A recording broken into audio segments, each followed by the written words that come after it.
Okay. So, tentatively, we're back. Tentatively. For those of you seeing this on YouTube, apologies. We've lost the first part of the VOD. I didn't really say too much at all. Just that this is me and Matt pairing together, which is not hybrid pairing. This is actually more of a play-by-play and then analysis kind of setup. Probably like a 70-30. Even an 80-20 sometimes is ideal. And yeah, this is obviously the game for Canada-Netherlands at Overwatch World Cup. First sort of fight coming in. Try and get everyone up to speed. For those of you on my stream, thanks for bearing with me. My internet's fucking garbage. And yeah, let's carry on, shall we? This might be a bit jarring, but bear with me as we dive back into whatever this is going to be. Going to go down. Agilities. The Dragon Blade was backed up with the Nano Boost, and the rest of his team were there. And Canada are like bulldogs right now, not letting anyone in the yard. Beware of the Maple Leafs. And I've been with the blade, cut through the side of the Netherlands. We're just a little bit more passive, like they. Go back a bit. Canada are like bulldogs right now, not letting anyone in the yard. Beware of the Maple Leafs. So you can see the analogy kind of fell over there. Well, I mean, yes and no. I was referring to the sign on your yard when you have a dog, but like, I was like, fuck. I can't characterize Canadians as an animal. And I should have said mooses. Well, the moose or something like that, right? But Maple Leaf's not a fucking animal, but yeah, we'll carry on. Yeah, beware of the Maple Leafs. I mean, I guess it's fine, but if I want to tie it into like the sign on people's gates when they've got dogs, then it's probably not the best way to do it. But you know. But that's a good way to finish a fight, though. Like you finish with a bit of a pithy line, and then let Matt come in, and he's telling me now what he loves. So let's hear it. How Canada played that instead of playing a little bit more passive like they were. As soon as the Netherlands turned the corner and they had them kind of backed up towards that staircase, that's when you saw Agilities dive in with the blade, cut through the side of. That should never ever happen. Sorry. I was trying to find the right button. So that was fine. I mean, he just kind of talked about positioning in that fight. That was his breakdown of the analysis, which I think that was all that's really necessary because, you know, it was a fucking nano blade. Like, there's not really much else to say. So he refers to position, which I think is the most important part there. He also references a change in attitude of the defending team. So Matt's doing the right job for a guy who's not always knee deep in Overwatch analysis. He's hitting the right notes here, so that's really good. He's backing me up nicely. Through the side of the Netherlands. And then back to me. Some ultimates now for this next fight coming in. They're going to be crucial, but Canada haven't been frivolous with theirs either. The Netherlands eventually something's going to give it to. He gets caught out by Agilities. That should never ever happen. And he gets cut. Pretty emotional about that, but again, shouldn't happen. That completely fucks the start of their fight. So, can you up YouTube audio? I can. Yes. 1 sec. You let me know how it is after this. All right. Yeah. So it shouldn't happen. I really want to nail the significance of him getting picked up at the start of that fight. Agilities fucked him. I believe Too Easy was dealing with someone at the time, but yeah, getting that kill is really big for Canada, obviously. A ton of damage on the deflect as well, and you know, Sherford probably doesn't even use this. Attack visor here. It's a good fight again for Canada. They look very strong here at the beginning. Of the not bad trade though. Sherford gets baited out. So I don't mind that Matt didn't allow that pick to throw him off and make him throw to me or anything like that. It happens. We all saw it. Doesn't need to be referenced. Now I'm going to mention the fact that that was now a trade. 1-for-1, you know, trace it down for the 76, and obviously Netherlands going to have a man advantage because Too Easy's already spawned back. Out to outside, and Dante meets him with a flurry of orbs, and now both teams are going to go for the sound barrier up on the point. The self-destruct, interesting, is going to be right in the middle of the archway. It doesn't claim anyone, but Wolf is forced to submit under the weight of that pulse bomb. Now the Netherlands are finding some traction in the... So you notice I didn't see Wolf get pulse bombed at all, but I still mention it there. My thoughts on South Korea using off-meta comps are still destroying teams. First of all, some of their comps are pretty effective against dive, like the anti-dive kind of setup. So like there's like a lot of reasons why Junkrat's good because he denies like Tracer's positioning, makes it harder to flank, blah blah, and all that kind of stuff. And secondly, they didn't get, no one used a really good Pharah against them, basically. So yeah, I mean like they weren't pressured out of that switching on that comp. So.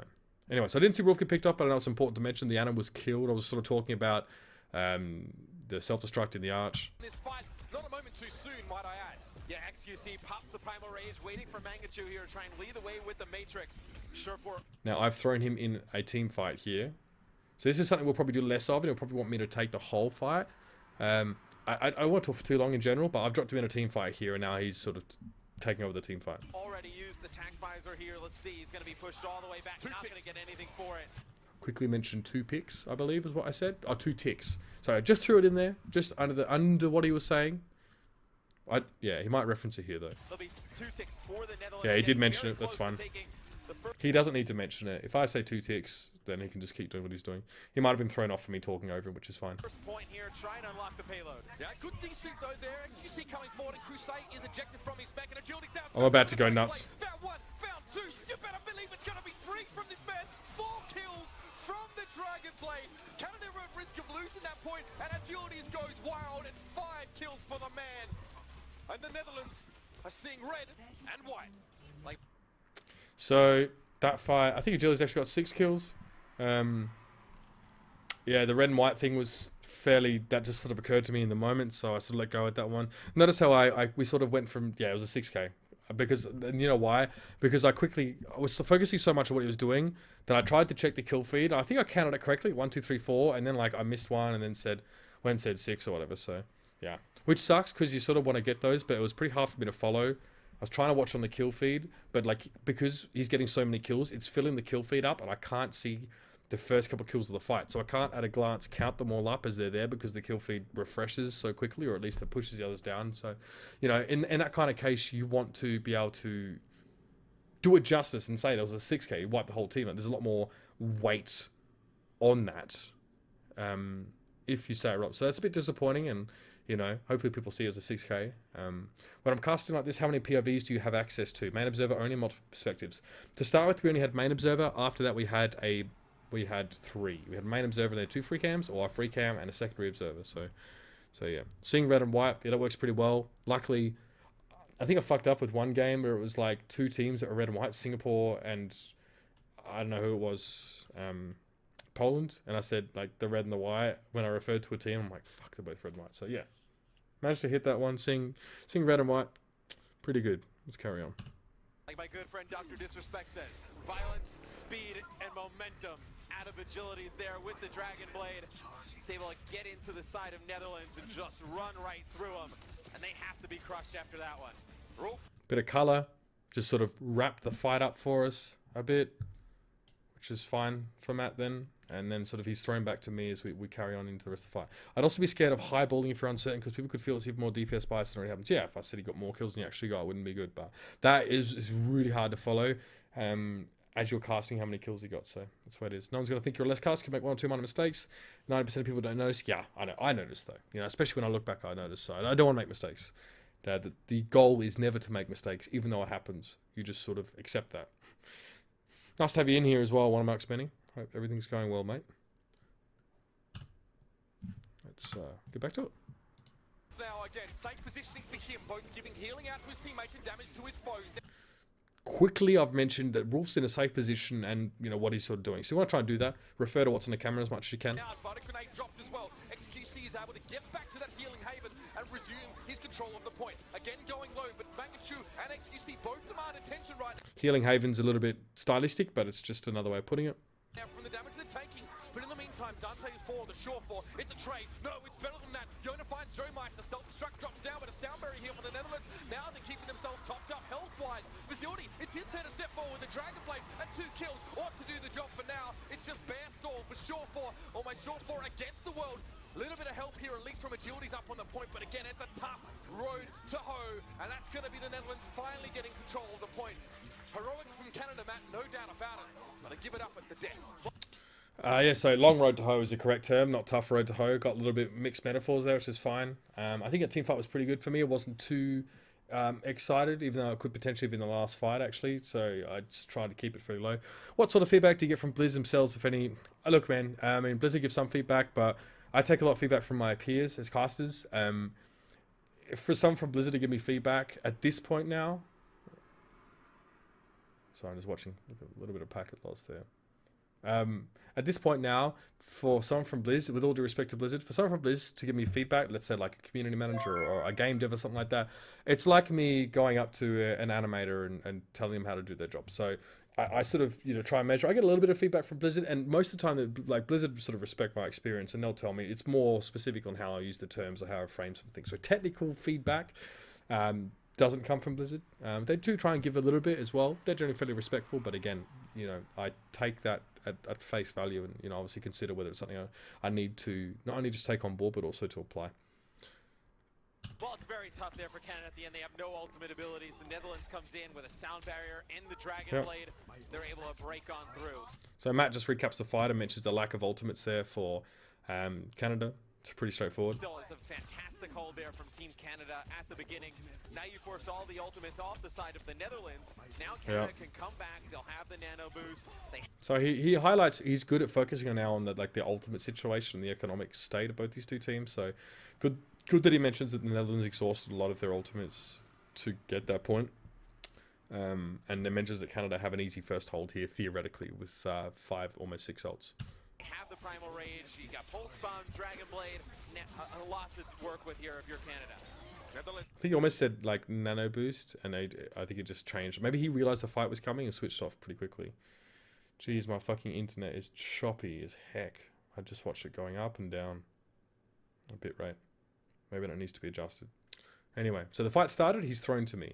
This is an interesting view. There's a lot going on here, a lot I can't see. We'll see how I take it. Now, probably need to jockey back a little bit. HQC has opened the floodgates, and the aggression now coming from this team. It's going to be Agility's pushing forward, and Nano Boost as well. He'll still be able to cut through targets. The Transcendence, like I said before, it's not enough to protect Too Easy and Mort. Too Easy drops in one hit from a Nano Boosted Dragon Blade, regardless of how topped up he is. And that's going to be Canada to break back in quickly. Netherlands sent back to the pavilion.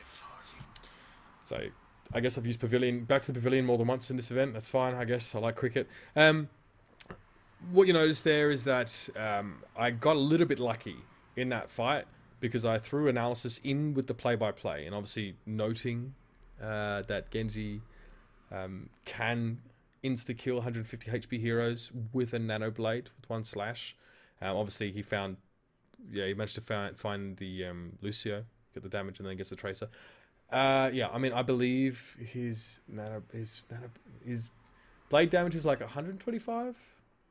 I mean, I didn't use numbers there, fortunately. I think I used numbers later on in the cast, so I've got to be really careful about doing that. But it's 125 plus 30%. So, yeah, he's got enough to kill 150 HP hero with 1 slash. What do you think of Jeffrey's Genji this tournament? I assume you're talking about Facility Bro. I don't know why you'd think that I would know him by name. But it was okay. Yeah. Working with his team will get him further. I think he's mechanically very gifted. Yeah, and you saw, I believe it was the self-destructive Mangachu. It forced everybody into the bookshop, and then that's when you saw Agilities pop the blade, go right in, cut through the players of the Netherlands. I like that from Matt. He's sort of prefacing the start of the fight and telling us how we got into that situation now. Transcendence holds on to them for a little bit. It's a pulse bomb stick right to the face of Dun. And he knows that he doesn't need to throw to me to cast that. Just a pulse bomb kill. He notes it. He moves on with the analysis he's doing. Thoughts on New Zealand this weekend? Got a pretty fucked group. I'll be honest with you. A part of me wants to see them beat the US. I don't think they'll beat Chinese Taipei. I think they're in the same group, right? It's Chinese Taipei, US, Brazil, and New Zealand. So I think they can beat Brazil. I'd love to see them beat the US. If the US don't respect them, they might. They won't be Chinese Taipei. They'll be okay. You seem critical of doing color during play-by-play. You're doing try and avoid it. For beginners, don't do it. If your technique at play-by-play isn't ship-shape, then you're just gonna fuck your flow. I've done it. It's fine that I've done it, but not at the cost of keeping good flow in the fight. If I'd mentioned that, like, I managed to integrate it fairly well. I'm happy with how that went, and like, I'm not afraid of doing it. You can do it, but you need to be pretty sharp. It's fine to try it, but as long as it needs to be in the same flow, and you need to have it packaged up. Yeah, 120 damage plus 50%. Yeah, there you go. You have to package it up really in a streamlined manner if you want to do it amongst your play-by-play. There from Sherfor, so it's a good pick. It's going to force the Netherlands back. Too Easy is actually, ranging quite far and wide on the. So they were sort of trying to start a fight, and the Netherlands respected that. They backed up, and now I'm discussing something that is very hard to see here. And this part, this is just a bit unfortunate. The observers can't really hear me properly at all because they're in the arena and there's a lot of people in there. If you see up here, Too Easy, I've noticed that Too Easy's up on high here. Now, I'm going to refer to him in the next part, and I probably shouldn't have done it knowing that my observers couldn't hear me. Because normally if the observers could hear me, they'd switch to him, they'd go to first person and see what he's up to. Flank here, so you see briefly through the wire. So you see how they've jumped on in there. It's really hard to see, but they've just jumped up this way. So this way you want to be on first person view there. They didn't get it, which is fine. I guess I was trying to cue them in a way by referring to him, and you notice I tried to use a positional reference, say like he's up the back or he's up here, hoping that the observers would catch up. They can't hear me. They couldn't hear me properly in there, so I just had to. I really should have been all the way around. I should have followed their cues instead of vice versa. That was the secret to Katowice, this event specifically. So I'm talking about it. Can't see it. So I got away anyway, so it's fine. A little bit caught out from the rest of his team. Crusade had to save him. And we talked a little bit about Sherfor in the So it's like, you can't see that. You can't see Crusade's Diva run up there and protect him. You couldn't see that. I could see it briefly, I think, just by the outline, and I referenced it. So now we're back to Matt. Game, and in the previous series we saw with them, I know against Russia, he was not really landing a lot of those pulse bombs. So Matt right now is thinking I'm probably going to throw pretty soon, but I'm on a point, so I don't want him to cut this point off. Good sign there early to see him connect with one.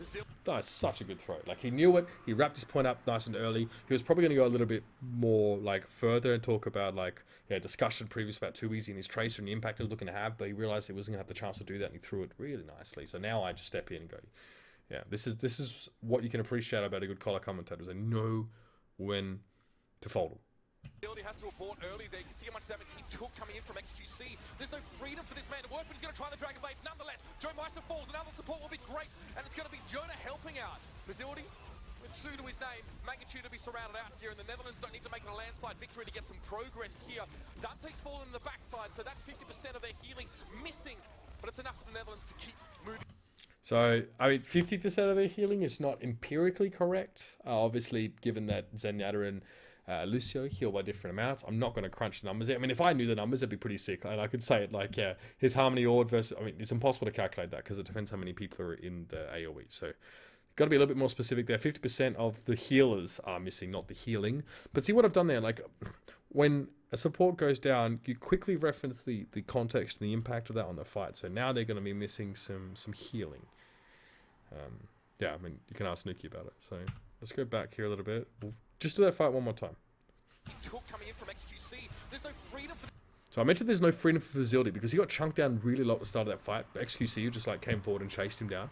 He's saying not much freedom for him to work, but the story goes on. He gets aggressive now and goes for it. Tries it anyway. Another support will be great. And Jonah, I mentioned the fact that he had the assist there from Jonah. I mean, Jonah got the kill, but you know.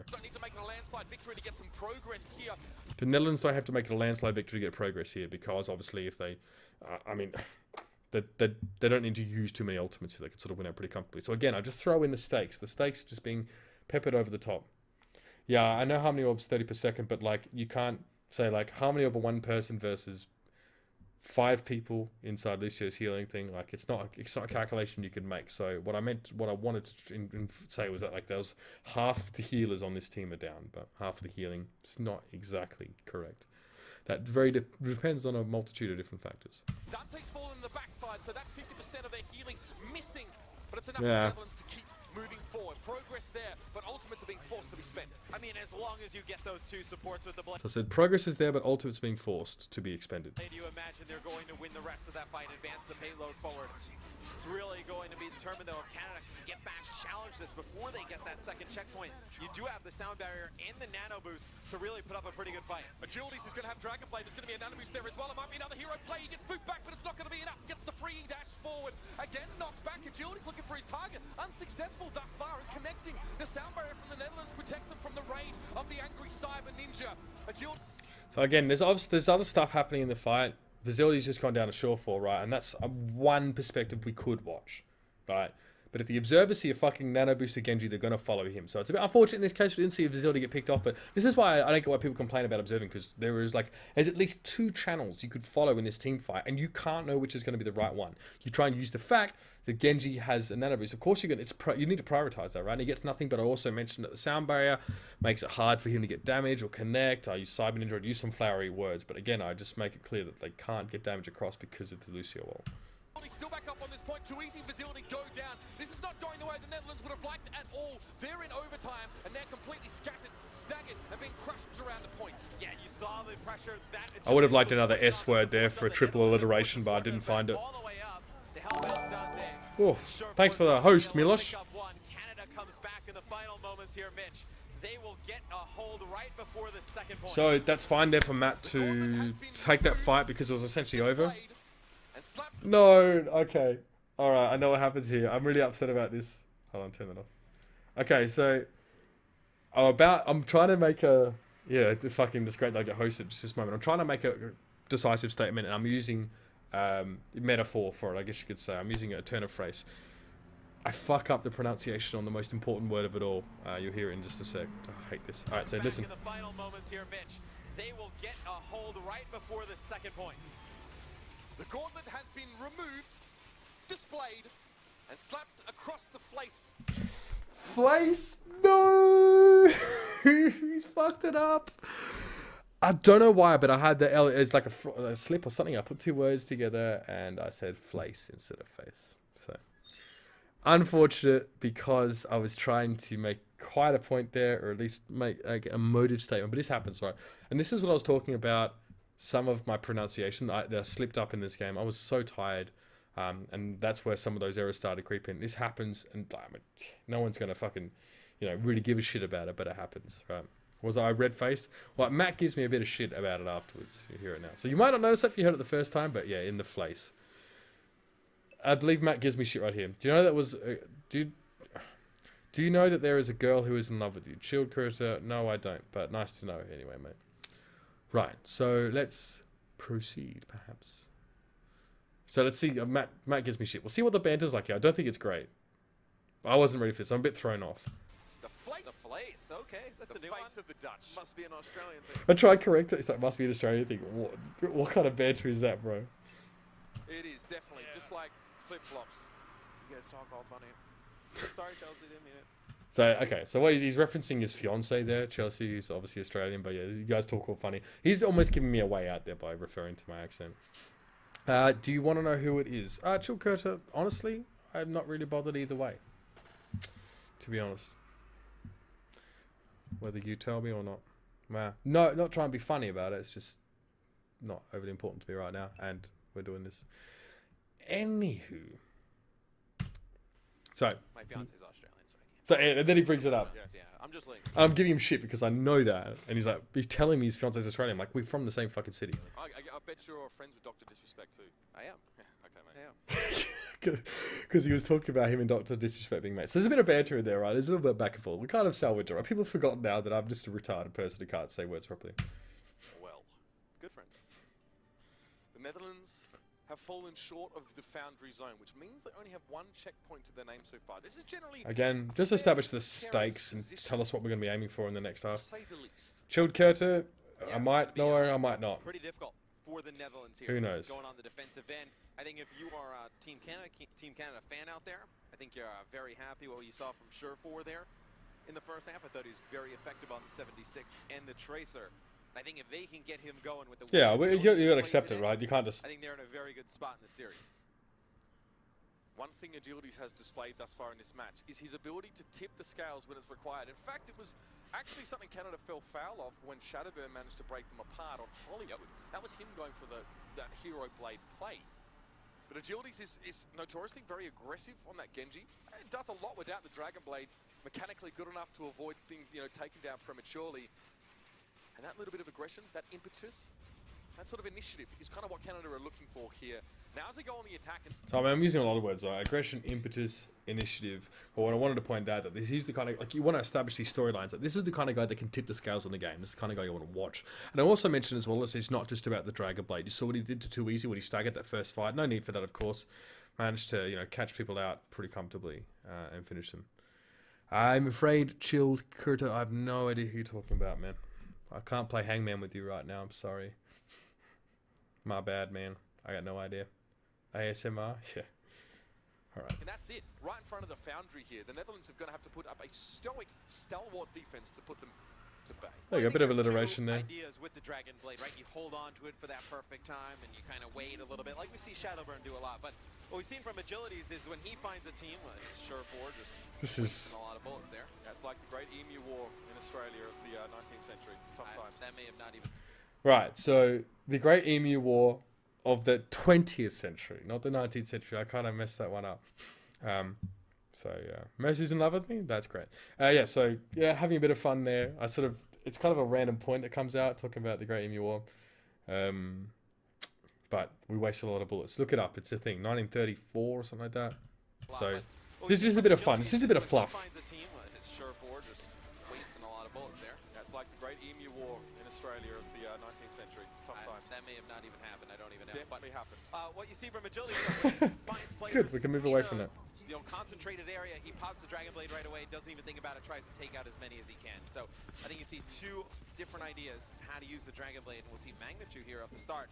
He's going to go with the Hanzo. Yep, this is definitely one in his wheelhouse. Mangachu has always been a fan of pulling Hanzo out in situations like this, but the Netherlands aren't going to let them get any free progress here. Still, XQC does awfully well to make it an even trade. This puts the Netherlands in a bit more of a dangerous position. So it's not an even trade anymore. It was at the time, so I don't feel too bad about that. The fact that he trades out is important. Now, Canada spawn much closer. They have that spawn advantage here. So the Netherlands really had to clean up this fight solidly. And Vasily realizes he's bitten off a bit more than he can chew. He's forced to back away. He's going to get his big brother to come and help him out. The biotic field is not going to be enough. And that's a kind of annoying stack of sure for. He's going to be out of sync with the rest of his team. Yeah, I was going to say, I didn't love the position there. He's all alone in that.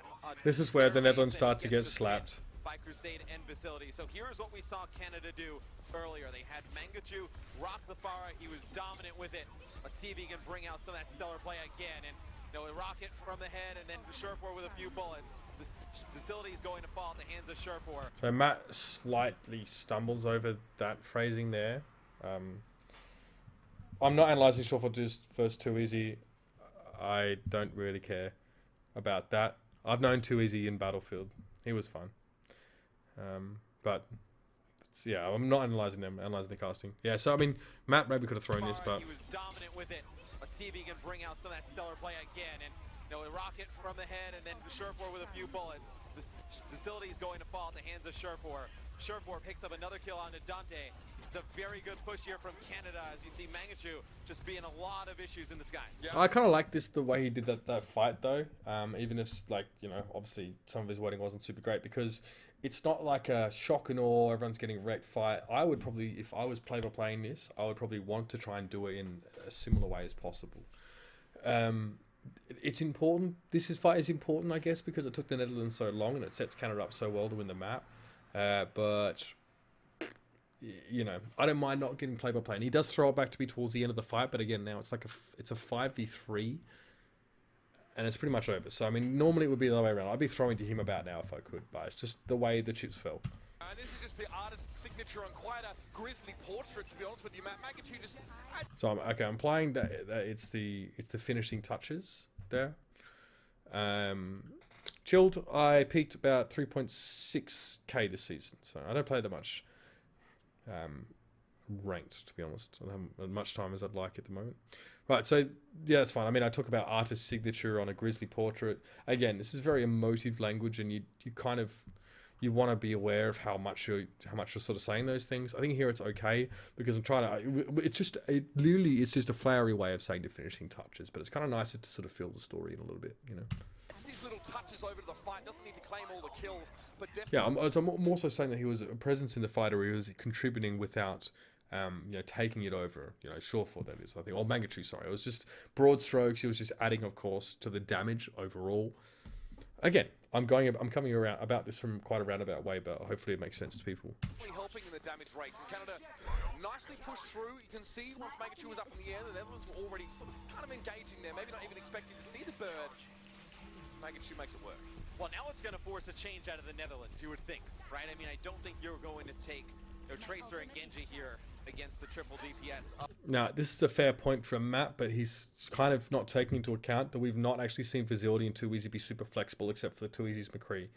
So, yeah, I mean, it's unlikely that to see it. Maybe I correct him here, or maybe it's important if this is wrong, I'll just sort of say, well, I'm not so sure about that. Yada yada, we go on. Of Team Canada.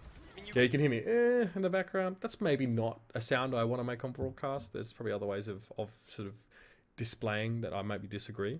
We have seen it before, right? Throughout the weekend, as you see Facility get up high, take out Mangachu. Yeah, because he's making points. There's really no need to like try and make a contradictory sound while he's making the point. If I don't agree with it, I can bring it up later on. I should be just allowing him to talk. Please answers back. Double Dragon Blade deflection there.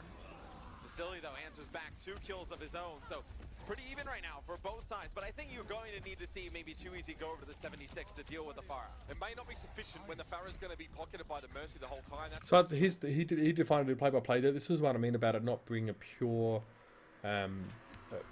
color and play-by-play combination. It's like there's still a mix. It's a percentage. Like he'll do 30% of that or whatever. And in times like that, it's fine because I can trust him to do it well. And now I'm sort of saying I'm talking about his point. So this is now conversational. I'm not really wrapping up that fight so much. I don't think it was really important to do so. It's just a fucking Dragon Blade. You kind of saw it. So now we're discussing, you know, what would be enough for the Netherlands to overcome this new challenge they're facing. What composition would be the best approach? That's the thing. Rolf can essentially out-heal the damage towards Mangachu if he's at a reasonable enough altitude. Too Easy gets 2, though XQC overstays his welcome there. Perhaps just the possibility of a quick kill lighting up his eyes, and he misses the obvious right underfoot. Yeah, I mean, XQC getting picked off there is one thing, but the fucking Pharah getting picked off there is another. And I sort of mentioned there was a double kill and then focused on XQC there. So they're both fucked up. I didn't really mention that Mangachu fucked up. I guess it's clear to see, but again, a little bit of wordplay there, saying that he was, you know, distracted. It's just storytelling. It's how I try and weave it into the broadcast. So, yeah, sort of he didn't notice what was underfoot. Take it or leave it. The fact, though, Too Easy's down, so it still means the Netherlands have to back away. Yeah, so Netherlands is going to have to back up. There will be progress made here by Canada. So Matt doesn't really need to like say the same thing that I said, but it's fine in the way that he's saying it, I guess. Obviously, they'll need to back up. He's like, yeah, they'll definitely need to back up. So something that Zippy does as well sometimes, like he answers your point after you make it, which is something you want to avoid if you can. Canada, you caught a glimpse of it there. You could see the golden block that Canada needs to get to, and Surefour gets another pick. So Surefour gets 2 picks. It's going to back Netherlands all the way up. Those 2 kills are so massive. This is much better from Surefour, by the way. His flanks are working out to perfection. I suppose it's a bit easier when he doesn't have mistakes chasing him down. There's no Tracer player in Netherlands to follow him. Now this is weird. Crusade's a flex player. I mean, that's wrong because Too Easy was playing Tracers. So there is a Tracer player to follow him. I'm not sure what point I was going for. Maybe I just eyed over McCree there, but yeah, maybe there's a better way to put that. I see it as you both agree though. Yeah, but well, I wanted to. Yeah, I mean, it's like you don't have to agree with your co-caster because by definition you agree with each other. And if you disagree with each other, then you make it explicit. But you don't need to tell them you agree because it's a shoob. So it's, you know, Matt goes, "Oh, that was a great play." I'm not going to go, "You're right, Matt. That was a great play," and then talk about it. It's like he said it. He said it's a great play. You got to like you're two fingers on the same hand, or maybe 2 arms on the same body, right? So it's like the other arm, like the arms agree with each other. So you can build off his point that he makes and tell them why it's great.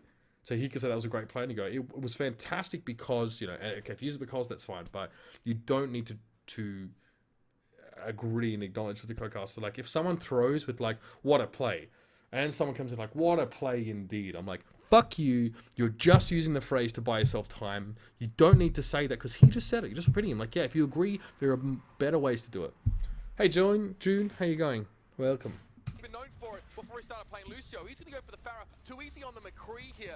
So, yeah, triple DPS response from Netherlands here to try and deal with Mang. Saying a lot of here right now. Can maybe sort of avoid using here all the time. Again, some people have that problem with right now. We all have those words we stick on. Essentially.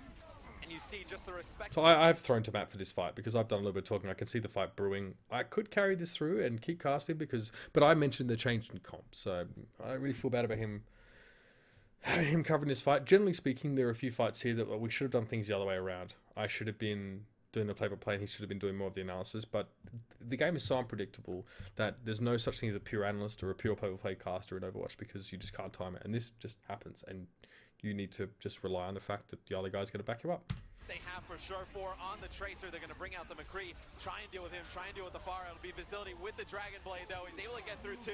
That's a 2-man res there from Rolf. He's going to bring Mangachu and XQC back into the fight. The Barrage comes out, gets 1. Oh, no. He's able to pick Feels up fucking 4. bad, man. Falling apart here for the Netherlands. And, I mean, that Barrage from Mangachu was big.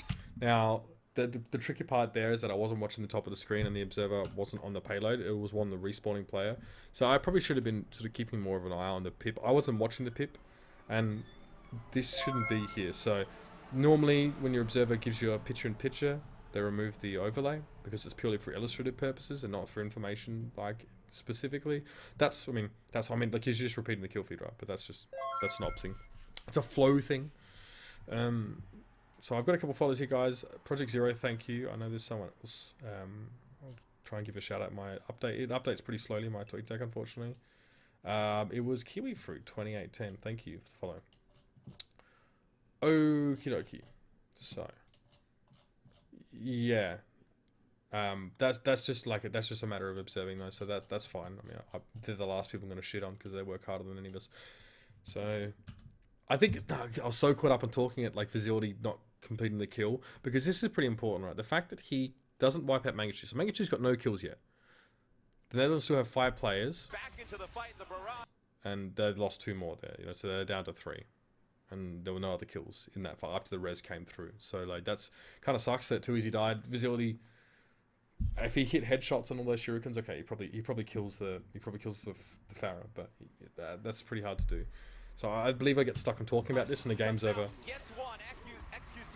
So I should be watching the pit, but I'm not. The Observer's doing a good job here showing that.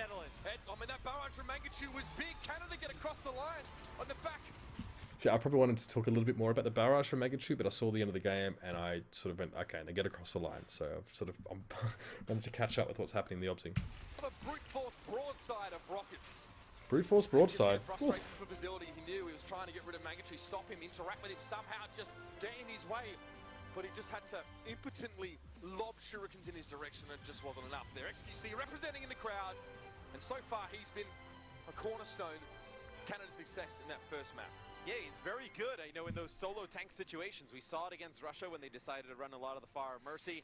You know, when he's alone as Winston, you know, he's able to just play his life very well, stays alive for such a long time. So that's a pretty short one. I'm probably just going to do the one map. I'll probably continue and do map 2 the next time I stream. First of all, great job in casting. Thanks for keeping the matches for entertaining. Thanks, June. I appreciate it. I wish I was in Santa Monica too, but some forces are preventing me from doing it, and that's actually, it's okay. It's the US government. Let me just find those clips you wanted me to look at. Here we go. Let me just fix all this. So, Mushu. Requesting another one because you mentioned it being high energy with ZP. Alright, so here's a clip that involves me and ZP casting. I assume just not getting too hype. Sorry guys, I'm just bringing it up for you. And I'll sort of talk about them one by one. This is a good 30 seconds, so it's going to be from the Finland versus Japan game. So I've had to scroll up in chat to see this. So okay, I've got it. Sorry if you've answered this. Will you be casting BlizzCon? Oh no, it's fine. I don't know yet actually. I hope I will be. I think there's a good chance that I will be going there. But it's not been announced yet, and I actually haven't been communicated to about it. There's obviously Santa Monica group stage, then there's contenders, and then there's BlizzCon. So I guess it's probably not super high up on the list, but I have high hopes for BlizzCon. Hope so. So Mushu sent me this clip, example of me and ZP casting and trying to manage energy. So I'll cast a critical eye over this and see how it goes. Timer needs to run away from the Tesla cannon here, but looks like Diathan has bigger fish to fry, and he does just that. Tayo helps him out. Now Timer could be in trouble. No, don't send him over the edge. Say it isn't so. Timu, some twinkle toes, quick footwork. It won't be enough though. He's swatted down. Can't escape. You can have all the So I'm trying to bring it down after that little. fancy footwork you want, but it doesn't matter when your feet are no longer touching the ground. Kennel though, able to demech Jasper, and See that right there? ZP just dropped it off. As soon as you started talking about Kinnell, he dropped it right off. In fact, at the end of that one, I dropped it off a bit. He was still energetic, and then he dropped it off a bit. So both of us are constantly looking at each other like this. Like, okay, let's just bring it down a bit. Like, let's not get too hyped. So ZP's done well. You see him just go, bring it right off. That's really nice. and not important for that fight, but might give Finland a slight edge into this next fight as we're down to the final 10% for the Finns. And we're both taking very small bites here and there out of fights. So what he's done, he brings it down. He quickly sets the stakes before the fight, and then he passes off to me. This is good from him. Where by this point, we're already starting to gel quite nicely. Gotta go. There's no other choice. Sound barrier here for 4 members of Japan. That's all they can manage. Yose goes down behind. behind him. Timer needs to run away from the Tesla cannon here, but looks like Diathan. Oh, sorry, it's just gone back through. Yeah, okay, so yeah, I mean, you can actually identify the exact point where ZP drops off there, which is done really well. I mean, yeah, we both try and do it. I think sort of it's tough for me to do something that when me and ZP just worked on a little bit. So we'll listen to it one more time and you can hear it. I'll use hand signals to show it. So. Now Timer could be in trouble. No, don't send him over the edge. Say it isn't so. Timer, some twinkle toes, quick footwork. It won't be enough though. He's swatted down. Can't escape. You can have all the fancy footwork you want, but it doesn't matter when your feet are no longer touching the ground. Kennel, though, able to DMAC Jasper. See that? And not important for that. So he adds on more of just some wordplay, and then we bring it down a bit. So that's quite a nice one. Yeah, good example of just recognizing that like the fight is essentially over for the next couple of seconds. So ZP wants to do some analysis, and he should at least set the stakes. But in order to do so, he needs to bring the volume down because neither of us want to deliver analysis when we're on that certain tone. So he's done well there. Have you got another one for me? What was the first one, Mushu? I don't think I can find it in my chat anymore. I think it's too far up. You can send it back through to me. And then I'll probably fire up. So I tweeted you because your hybrid pairing is always hype all the time. I thought you guys had such good examples of handouts and well, like the main concern that me and ZP had was just being too hype because we're like, it can't just be yelling all the time, right? It doesn't really work. Let me just fix my fucking camera. It's just gone all fuzzy because the light level in this room has changed a bit. It's gonna be hard to get right, I feel. You know what? It's gonna have to be shitty. There we go. Yeah. Oh, sorry. Let me try this.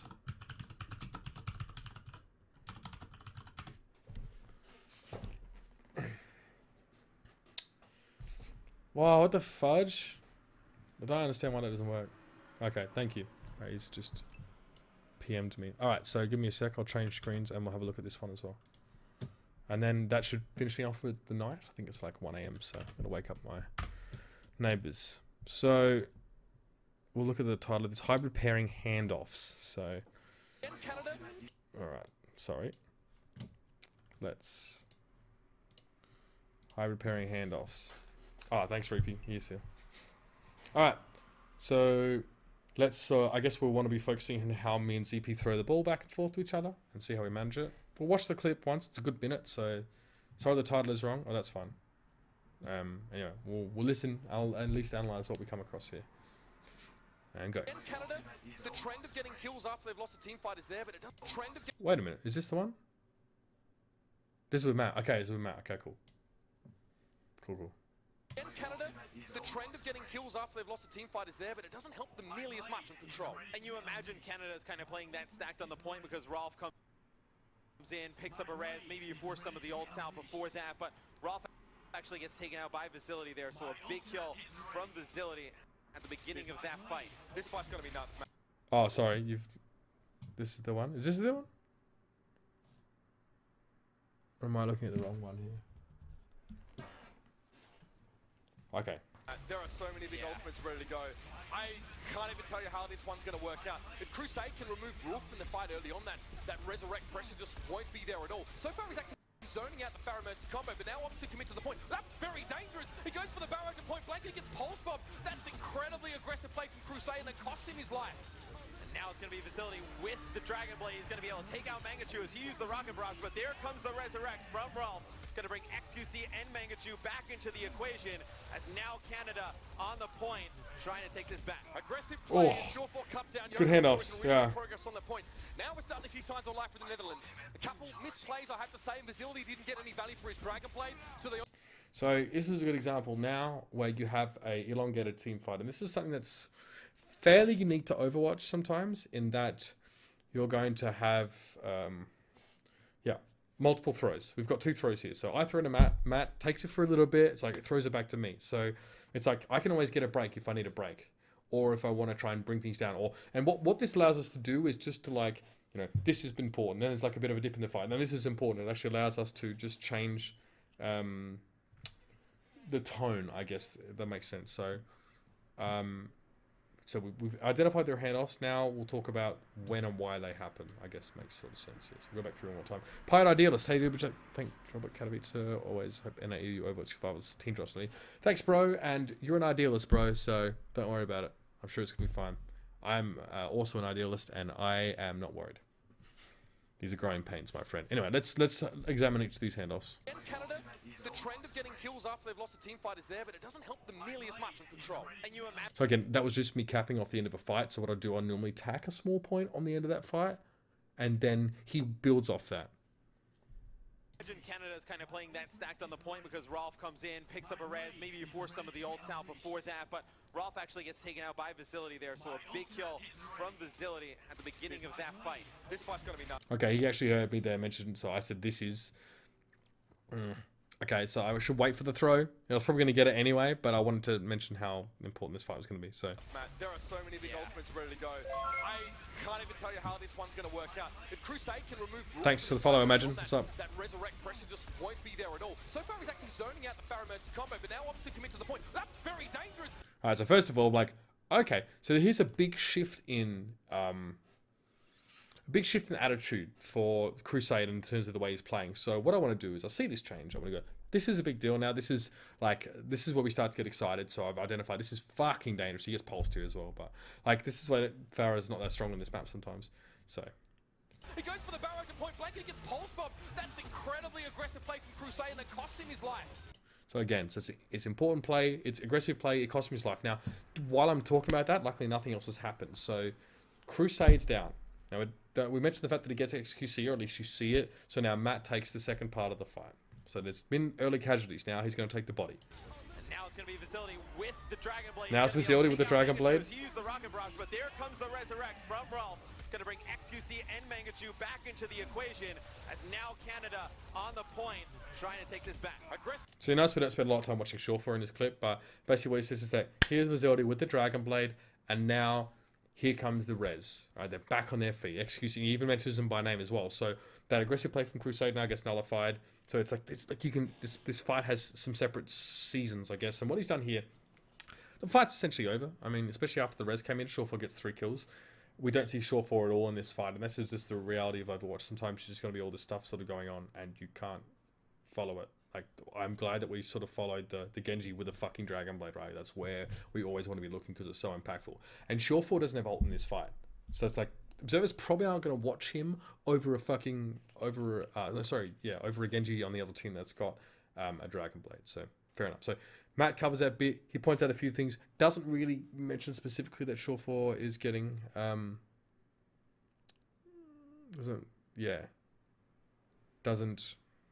whatever. You know what I'm saying. So anyway, so it comes back to me now, and this is the wrap up. Play and Shawfor cuts down Yona before he can really get progress on the point. Now we're starting to see signs of life for the Netherlands. A couple missed plays, I have to say. Facility didn't get any value for his Dragon Blade, so they only get Canada. Yeah, okay, so like that's. So, I mean, essentially, we do half the team fight each, and then I wrap it up and then throw back to him, which is how it goes. But yeah, the throws there are pretty crisp and clean. I had this with ZP as well, and a seasoned caster will know you're throwing to him. Just by the tone of your voice or whether there's a pause. Like Matt is straight in there. This is just experience to know when you're being thrown to. And sort of he nailed it pretty well. So, what's up, Dan? Your timing is impeccable, bro. We're done here, I think. I've sort of talked a little bit over these clips here. So what I'll probably do next time I stream, I mean, we'll try and do it soon. I still have a schedule, so that's just me being irresponsible. We'll go over map 2 of the Netherlands-Canada game. That's not much longer, I guess. We'll see if there's a little bit more time, but it's not like 1 AM, so I'm pretty busted. And at some stage, I'll try and upload this part for YouTube as well. So thanks for watching, guys. That's going to wrap things up for me. I'm going to go to bed. I'm going to eat some food first and go to bed. Have a good night. Be nice to your mothers. And I'll see you next time. I'll hang in chat briefly for a bit of AMA after the stream goes off if you do want to ask any more, but after that I'm heading to Sleepyland. See you guys later.